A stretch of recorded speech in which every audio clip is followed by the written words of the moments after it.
So we went on a date last night and we're enjoying sushi and we're actually going over this podcast. And I had written kind of an outline of some thoughts. And so I'm going over it. And as I'm going over it, I felt like you were just picking it apart, that you weren't understanding where I was going with it.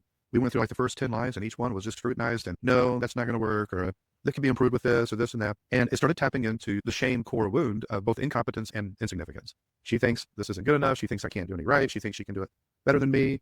I'm not feeling understood. And that taps into this insignificant part. Yeah. And so in the past, if that had happened, date night would have been a nightmare. I would have gone into a shame spiral. I probably would have reacted in some kind of angry way. Like, you don't get it, or you're ruining our podcast.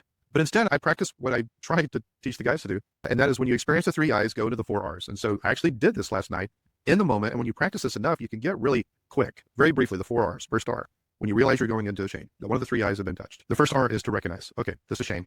Which of the 3 is? I'm feeling insignificant and I'm feeling incompetent right now. So you recognize it. Second R, reject it. I don't agree with that summary of myself. I don't agree with that perception anymore. That is a lie. That is a false belief. That doesn't come from God. That is an old wound. That's not me anymore. So I reject it. Replacement with something else.